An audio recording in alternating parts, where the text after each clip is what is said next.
Everyone, कैसे हो सब? I hope all are doing well. Welcome back to the channel. Dear friends, mindset की series को continue करते हुए आज की इस पर्टिकुलर वीडियो में हम लोग डिस्कस करेंगे सेक्शन नंबर 59 से लेकर के सेक्शन नंबर 67। लेकिन एक बात, हाँ फ्रेंड्स, अगर आपको इसकी सिंपल लैंग्वेज में नोट्स चाहिए एग्जाम्पल्स के साथ, तो जल्दी से स्क्रीन पे शो रहे व्हाट्सएप नंबर में मैसेज करिए एंड अपने नोट्स बाय कर लीजिए।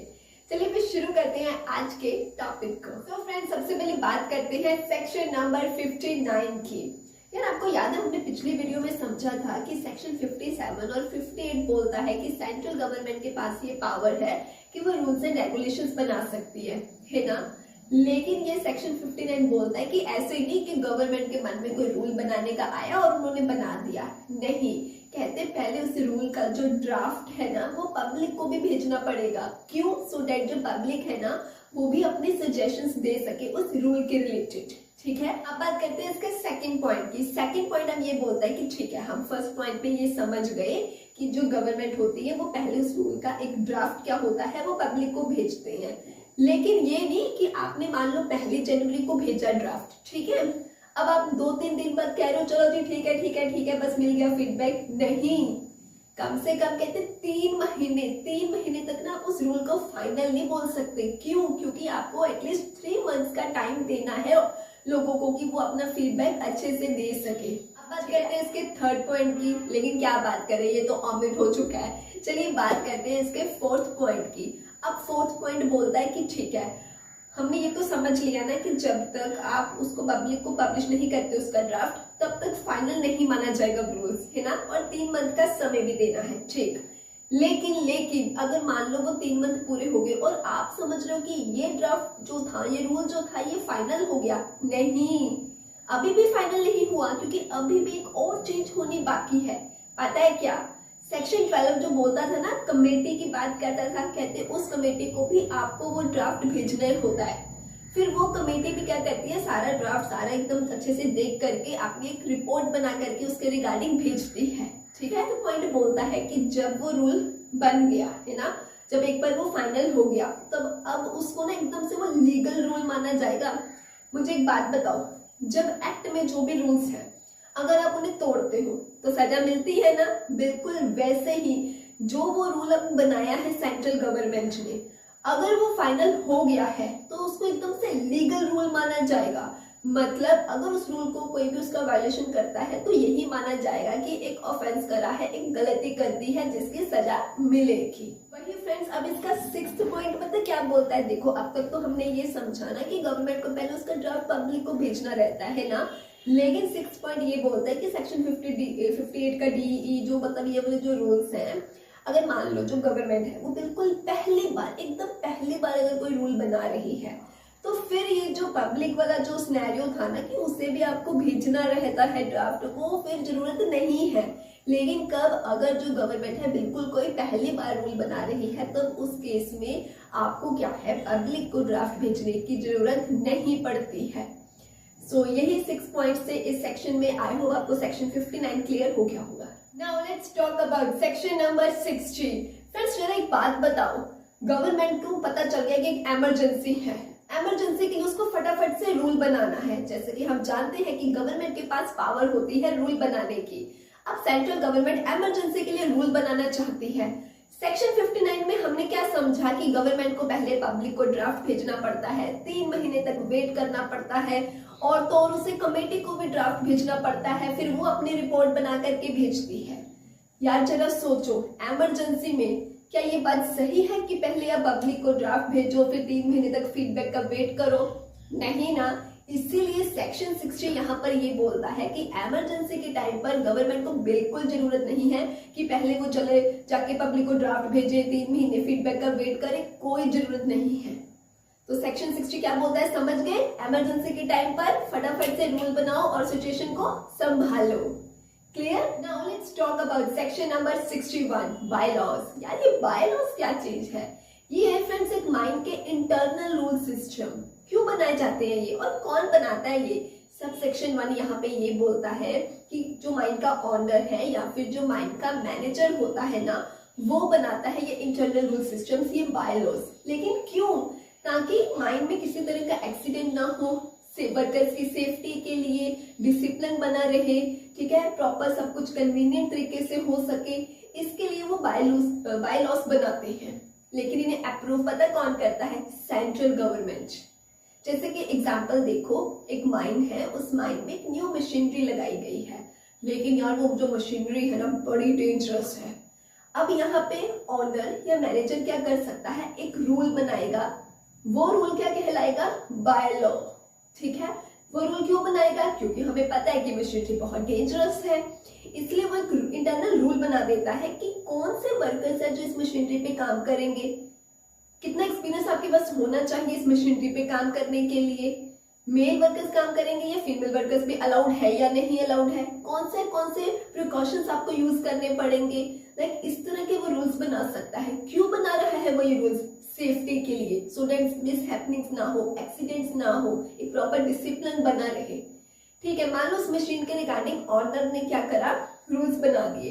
अब वो जो रूल्स बनाए हैं उन्हें सेंट्रल गवर्नमेंट अप्रूव करेगी। Subsection 1 clear.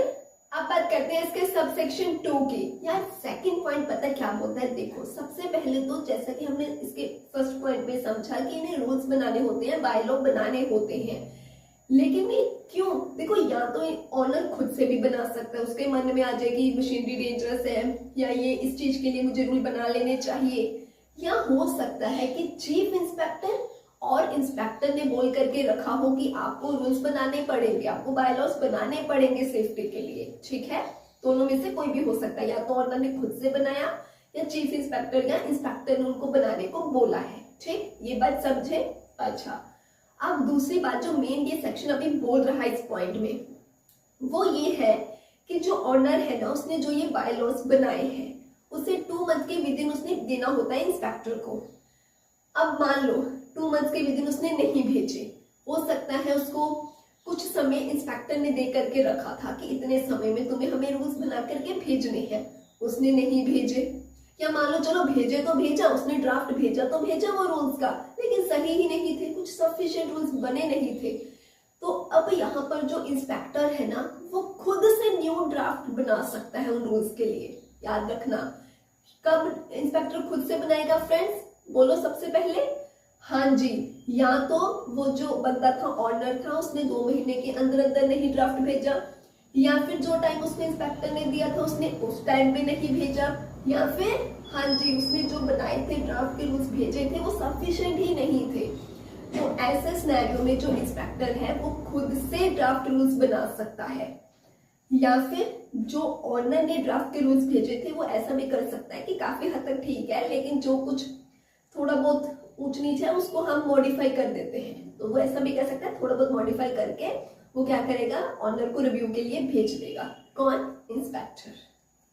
सबसेक्शन 2 भी क्लियर हुआ। अब बात करते हैं इसके पॉइंट 3 की। या सपोज करो इंस्पेक्टर बोलता है कि वर्कर्स की सेफ्टी के लिए जरूरी है कि वर्कर्स को हेलमेट कंपल्सरी रखो। मैनेजर बोलता है अरे क्या कंपल्सरी रखो, ऑप्शनल रखते हैं, जिसकी मर्जी है पहनने की पहने, नहीं जिसने हेलमेट पहना ना पहने।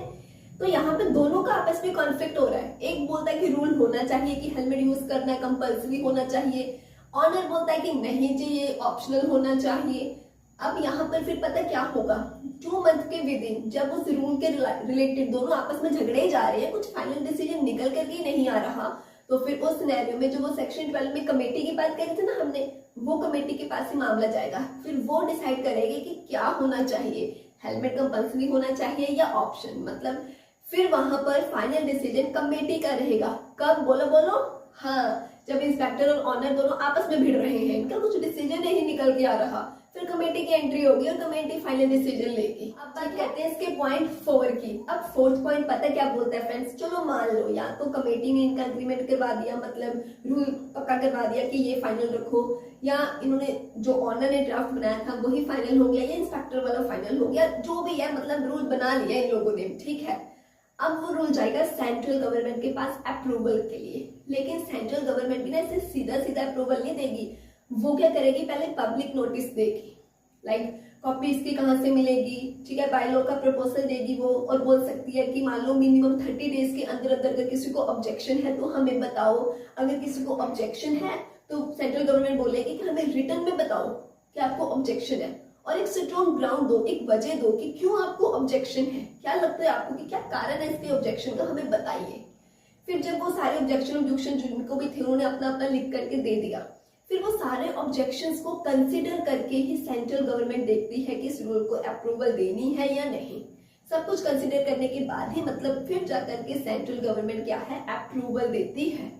ठीक है, तो मतलब सेंट्रल गवर्नमेंट पहले पब्लिक नोटिस देती है कि किसी को ऑब्जेक्शन है भाई तो बता दो, है तो बताओ, और कोई फालतू रीजन मत लेकर के आना, एक सही से बताओ क्या कारण है, क्यों लगता है कि आपको ये रूल नहीं होना चाहिए। ठीक है, तो फिर वो सबको ध्यान में रख करके सेंट्रल गवर्नमेंट अपनी फाइनल अप्रूवल दे देती है। कहते हैं इसके फिफ्थ पॉइंट के, अब फिफ्थ पॉइंट पता है क्या बोलता है, एक बार कहते हैं जब सेंट्रल गवर्नमेंट ने अप्रूवल दे दी, मतलब उस रूल को थम्स अप दे दिया कि बन गया ये रूल, तो फिर वो रूल ना कहते एक्ट का तो पार्ट माना जाएगा। आप समझते हो जब उसको लीगल फोर्स मिल गया तो क्या आप उस रूल को ब्रेक कर सकते हो, बिल्कुल भी नहीं, करा तो क्या होगा, हाँ फिर पनिशमेंट मिल जाएगी। इसीलिए जब कहते हैं सेंट्रल गवर्नमेंट ने अप्रूवल दे दी ना तो भाई अब उसको मान लो, क्योंकि वो अब एक्ट के जितने ही पावर रखता है वो रूल। ठीक है, वही अब सिक्स्थ पॉइंट बात करता है कि सेंट्रल गवर्नमेंट के पास पावर है कि उसको रूल्स में से कुछ पार्ट या पूरे के पूरे रूल को कैंसिल भी कर सकती है। अगर वो रूल पूरा कैंसिल हो गया या मान लो उसका कुछ पार्ट कैंसिल हो गया, तो जितना कैंसिल हुआ ना फिर वो लीगल फोर्स नहीं माना जाएगा, मतलब फिर वो एक्ट का पार्ट नहीं माना जाएगा। सो आई होप ये सेक्शन भी क्लियर हो गया। Now let's talk about section number 61। अगर तो कहते हैं सेंट्रल गवर्नमेंट ने कोई रूल सेक्शन 57 के तहत बनाया है, सेक्शन 58 के तहत बनाया है, या अभी अभी हमने सेक्शन 61 में समझा कि बायलॉज बनाए जाते हैं, तो चाहे कोई भी रूल मतलब बना है, उनको कहते हैं आपको पार्लियामेंट के दोनों हाउसेस में ना पेश करना पड़ता है। जल्दी से बता दो कितने दिन के लिए, हाँ जी 30 डेज के लिए। तो आगे क्या हो सकता है उस रूल का बताइए। हाँ जी, या तो वो बिल्कुल का बिल्कुल एक्सेप्ट, या फिर मॉडिफिकेशन के साथ एक्सेप्ट, या फिर कैंसिल। समझ गए, सिंपल था ना सेक्शन 61A। ऐसे ही सिंपल लैंग्वेज में एग्जांपल्स के साथ नोट्स चाहिए तो स्क्रीन पे शो रहे व्हाट्सएप नंबर पे मैसेज कर दीजिए एंड अपने नोट्स बाय कर लीजिए just at ₹49। Now let's talk about section number 62। Friends अब देखो हमें पता चल गया ना कि माइंस एक्ट के कुछ रूल्स एंड रेगुलेशंस होते हैं जो बनाए जाते हैं वर्कर्स की सेफ्टी के लिए, डिसिप्लिन के लिए, सब काम अच्छे से हो उसके लिए। तो कहते हैं वो जो रूल्स एंड रेगुलेशंस है ना उनकी छोटी सी समरी बना करके क्या है, इसको आप ऐसे जगह पे डिस्प्ले करोगे जहाँ पे वर्कर्स को बिल्कुल सीधी नजर जाए, अच्छे से समझ में आ जाए, उनको माइंड में लगाओ, माइंड के आसपास लगाओ, ताकि उनको पता रहे कि उनके क्या ही रूल्स एंड रेगुलेशंस हैं। ठीक है, ये वाली जो बात है सेक्शन 61 में भी थी, वहां पे मैं थोड़ा स्किप कर दी क्योंकि मुझे पता था कि इस सेक्शन में फिर से वो बात बोलनी ही है। तो एक बात का और ध्यान रखना कि ये जो है ना, जो भी आप ये लगाते हो रूल्स एंड रेगुलेशंस डिस्प्ले करते हो, ये इंग्लिश में भी लगाओ और लोकल लैंग्वेज में भी लगाओ, ताकि जिनको इंग्लिश में नहीं भी समझ में आ रहा है, क्योंकि हर बंदा अपनी लोकल लैंग्वेज तो समझता ही है, तो वो समझ सके, वर्कर्स को पता चल सके कि उनके लिए क्या है रूल्स एंड रेगुलेशंस बने हैं। ठीक है, क्योंकि अगर उन्हें पता ही नहीं होगा तो वो कैसे रूल्स फॉलो करेंगे, है ना। तो इसीलिए clear section 62। Let's talk about section number 63। Friends मुझे एक बात बताओ, ठीक है, एक इंस्पेक्टर है पिंकू, जो कि ना एक माइन में गया, ऐसे ऐसे जा रहा है और वो गेट के पास पहुंचा, और जैसे ही वो गेट के जो गार्ड्स होते हैं उन्होंने मैनेजर को कॉल करा कि इंस्पेक्टर जी आए हैं इंस्पेक्शन करने के लिए, उनको अंदर भेज दे क्या। और मैनेजर बोला अबे ये तो रोज ही आ जाते हैं अपनी इंस्पेक्शन गिरी करने, इनको जरा निकाल इनको, कोई अंदर लाने की जरूरत नहीं है। तो भाई साहब कहते हो मैनेजर जी ये क्या कर दिया आपने, आपको नहीं पता है आप 3 महीने तक की जेल में जाओगे, फाइन लगेगा साथ में। तो फिर इसीलिए कहते हैं ये सेक्शन 63 यहाँ पे ये बोलता है कि जो इंस्पेक्टर है ना उसको ना ही तो डिस्टर्ब करने का है, ना ही उसको काम करने से रोकने का है, वरना सेक्शन 63 बोलता है कि पनिशमेंट मिलेगी। पनिशमेंट का बहुत शौक है तो रोकिए उसको, करिए उसको डिस्टर्ब उसके काम में, लेकिन अगर पनिशमेंट नहीं चाहिए तो कृपया उसके साथ कोऑपरेट करें। ठीक है, क्लियर हुआ ये सेक्शन भी। Let's talk about section number 64। यार सबसे पहले इसका क्लॉज पता है क्या बोलता है, जो पिंकू है ना, पिंकू यार उसको ना सर्टिफिकेट चाहिए था एक माइन में काम करने के लिए। तो वो कहता क्या करूं यार, ऐसे तो सर्टिफिकेट मिलेगा नहीं, मेरे को एक काम करता हूँ फेक सर्टिफिकेट बनाता हूँ। तो यहाँ पे पिंकू को ये बताया जा रहा है कि भाई साहब अगर आप फेक सर्टिफिकेट लेकर के जाते हो ना तो ये पनिशमेंट वाला काम है, क्योंकि ये ऑफेंस माना जाएगा। तो सबसे पहले पॉइंट में इसमें यही बोला गया था कि आप कोई भी फॉल्स सर्टिफिकेट नहीं दोगे। अच्छा अब इसका दूसरा पॉइंट भी ना इसी के साथ थोड़ा मिलता जुलता ही है। चिंकू है ना, जो चिंकू, उसको पता है कि उसके पास जो सर्टिफिकेट है ना वो एकदम नकली सा है, फिर भी वो एकदम से हमें कोई शर्म शुर्म नहीं है, हम नकली सर्टिफिकेट बिल्कुल इतने ओवर कॉन्फिडेंट होते हुए असली जैसा ही दिखाते हुए अपना काम कर रहे हैं। तो भाई साहब जब ये ओवर कॉन्फिडेंट नीचे आएगा ना और आप पकड़े जाओगे ना, तो बता दो चिंकू को कि उसको क्या मिलेगी, पनिशमेंट मिलेगी। क्लियर? अच्छा, अब तीसरा पॉइंट पता क्या बोल रहा है? वो पॉइंट ये है कि अब जो टोमो महाशा जी है ना, वो तो इन दोनों से भी एक कदम आगे है। उन्होंने पता क्या करा, उन्होंने ऐसा लिखवाया कि मुझे माइंड में काम करने का 5 साल का एक्सपीरियंस है, और सच्चाई ये है कि उन्हें 5 महीने का एक्सपीरियंस भी नहीं है। मतलब कोई एक्सपीरियंस नहीं है, कुछ नहीं है, और जॉब लेने के लिए ये शो कर दिया झूठ मूठ में, फॉल्स उन्होंने इंफॉर्मेशन प्रोवाइड कर दी कि उन्हें 5 इयर्स का एक्सपीरियंस है। तो ये भी एक ऑफेंस है। जब कहते हैं आपको एक्सपीरियंस नहीं है तो नहीं है, क्यों आप झूठ बोल रहे हो कि हमें एक्सपीरियंस, और झूठ बोल करके अपनी जॉब ले रहे हो, है ना? तो ये भी गलत है, यहाँ पे भी पनिशमेंट मिलती है। इसके 4th पॉइंट की, यार अभी तक हमने ये 3 पॉइंट्स में देखा कि वर्कर्स ही मतलब लोग ही क्या है, जॉब लेने के लिए या तो झूठा सर्टिफिकेट बना रहे हैं, या झूठे सर्टिफिकेट का यूज कर रहे हैं, या गलत इंफॉर्मेशन दे रहे हैं अपने सर्टिफिकेट्स वगैरह में, है ना? लेकिन क्या सिर्फ एम्प्लॉय ही गलत होते हैं, एम्प्लॉयर नहीं होते हैं ना? तो फिर अब 4th पॉइंट एम्प्लॉयर की मतलब ऑनर की बात कर रहा है। मान लीजिए जो टिंकू है, टिंकू क्या है, माइन का ऑनर है, और गवर्नमेंट को एंड इंस्पेक्टर जो होते हैं इनको रिकॉर्ड भेजने का होता है। तो टिंकू पता क्या करता है, वो इस महीने का रिकॉर्ड ये भेजता है कि हमारे यहाँ कोई एक्सीडेंट नहीं हुआ, माइन में सब सही सलामत था। सच्चाई पता क्या थी, एक माइनर एक्सीडेंट हुआ था जिसमें 2 वर्कर्स इंजर्ड हुए थे, लेकिन ये बात छुपाई गई। तो ये भी एक ऑफेंस है। अब 5th पॉइंट में भी हम एम्प्लॉयर की ही गलती निकालते हैं, ठीक है? अब यहाँ पर भी आपको जो भी सारी अपनी माइंड की सिचुएशंस, फिर से वही पॉइंट एक तरह से है कि आपको भेजना होता है इंस्पेक्टर वगैरह को, पूरा रिपोर्ट वगैरह, रिटर्न्स वगैरह सब बतानी रहती हैं। तो उसमें आपने ये लिखा इन्होंने कि हमारे यहाँ सब कुछ एकदम प्रॉपर सिस्टम है, सेफ्टी का प्रॉपर ध्यान रखा जा रहा है, सब कुछ एकदम वेल है। लेकिन सच्चाई ये थी कि इस माइन में जो वेंटिलेशन सिस्टम था ना, वो बहुत ही खराब था। अब सोचो, माइन में वेंटिलेशन सिस्टम खराब, क्या वर्कर्स की हेल्थ के साथ यहाँ खराबी हो रही है, नाइंसाफी हो रही है? बिल्कुल। लेकिन ये लोग झूठी रिपोर्ट बना करके भेज रहे हैं कि हमारे माइन में तो सब कुछ ठीक है, हम प्रॉपर सेफ्टी का ध्यान रख रहे हैं, सब बराबर है। सच्चाई क्या है, वेंटिलेशन सिस्टम प्रॉपर है ही नहीं। तो बस फिर ये भी गलत है। तो इन शॉर्ट ये सेक्शन बस यहाँ पे यही बोलता है, आप झूठा सर्टिफिकेट बना रहे हो, फॉल्स इंफॉर्मेशन दे रहे हो, आप कोई भी रिपोर्ट झूठी भेज रहे हो, तो ये सब ऑफेंस है। सब में आपको 3 महीने तक की जेल हो सकती है, साथ में फाइन लग सकता है, और दोनों बोथ भी हो सकता है पनिशमेंट में कि आपको जेल भी जाना पड़े और फाइन भी लगे। तो इसलिए ये सब नहीं करने का है। Let's talk about section number 65। Friends देखो, पिछले सेक्शन में हमने पता क्या बात करी थी कि यहाँ पे आप अपना ही फेक सर्टिफिकेट बनवा रहे हो, है ना, जॉब करने के लिए, माइंड में काम करने के लिए। सेक्शन 66 पता क्या बोलता है, अपना फेक सर्टिफिकेट नहीं बना रहे हो भाई साहब, यहाँ पे तो एक बंदे और भी एक कदम आगे निकल गए। यहाँ पे पता क्या हुआ, जो पिंकू है ना फ्रेंड्स, वो क्या कर रहा है, चिंकू का सर्टिफिकेट यूज कर रहा है, सर्टिफिकेट ऑफ फिटनेस। ये तो आप जानते हो ना कि आप कहीं भी काम करते हो, सिर्फ माइंड की बात नहीं, आप किसी भी एस्टेब्लिशमेंट में, फैक्ट्री में काम करते हो तो सर्टिफिकेट ऑफ फिटनेस यूज होता है ना, देखने के लिए कि वो बंदा जो वो वर्कर है वो उस काम को करने के लिए कैपेबल है या नहीं, ठीक है? तो यहाँ पे पिंकू क्या करता है, चिंकू का सर्टिफिकेट यूज करता है, या यूज कर रहा है, या यूज करने की कोशिश करता है। तो ये दोनों ही केसेस में ऑफेंस माना जाएगा। दूसरा, अगर मान लो जो चिंकू है वो खुद जानबूझकर पिंकू को कह रहा है ये ले मेरा सर्टिफिकेट यूज कर और लग जा काम पे, तो ये भी ऑफेंस है, ठीक है? दोनों सिनेरियो में ऑफेंस है। या तो आप किसी का सर्टिफिकेट यूज कर रहे हो तो भी ऑफेंस, आप किसी को अपना सर्टिफिकेट जानबूझ के यूज करने के लिए दे रहे हो, बहुत भाईचारा दिखा रहे हो, तो भी आप फंसोगे, ये भी ऑफेंस है। तो यहाँ आपको 1 मंथ तक की जेल हो सकती है, फाइन लग सकता है, पॉसिबल है कि दोनों ही हो जाए, जेल भी जाना पड़े और फाइन भी देना पड़े। तो ये सेक्शन भी क्लियर हुआ। Now let's talk about section number 66।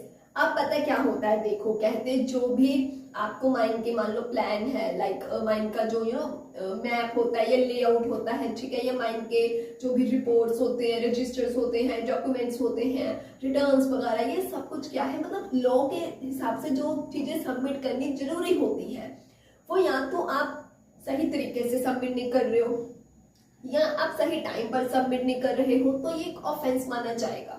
For example मान लीजिए जो माइंड का ऑनर है, ठीक है, तो उसको क्या था, क्वार्टरली मतलब हर क्वार्टरली तो क्या होता है, इंस्पेक्टर को सेफ्टी रिपोर्ट भेजनी होती है माइंड की।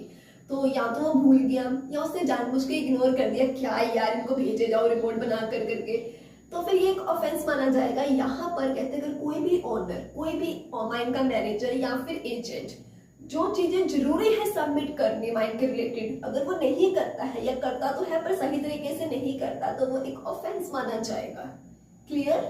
Now let's talk about section number 67। ये हमारा आज की वीडियो का लास्ट सेक्शन है। तो उससे पहले फ्रेंड्स मैं आपको एक बार फिर से याद दिला दूं कि अगर आपको सिंपल लैंग्वेज में एग्जांपल्स के साथ नोट्स चाहिए तो स्क्रीन पे जो व्हाट्सएप नंबर शो हो रहा है ना, आप उस पर मैसेज कर दीजिए, आपको नोट्स बाय कर सकते हो आप। एंड इनका प्राइस भी बहुत ज्यादा नहीं है, जस्ट एट ₹49। इतना तो आप इन्वेस्ट कर ही सकते हो खुद के लिए, है ना। तो नोट्स जरूर बाय करना। चलो समझते हैं सेक्शन 67 क्या बोलता है।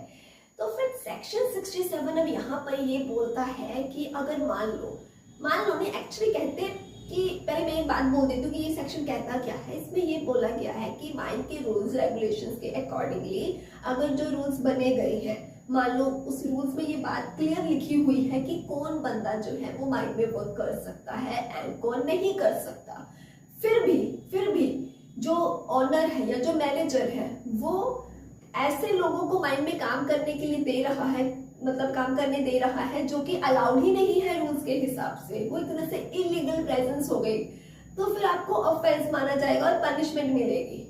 जैसे कि एग्जांपल मान लो कि माइंड के रूल्स एंड रेगुलेशंस के अकॉर्डिंगली ये बात लिखी गई है कि 18 साल से कम की उम्र में आप बंदे को क्या है माइंड में नहीं काम करवा सकते। या हम एग्जांपल मान करके चलते हैं समझने के लिए कि ऐसा रूल बना हुआ है कि 18 साल से कम की एज वाले बच्चे को आप माइंड में काम नहीं करवा सकते।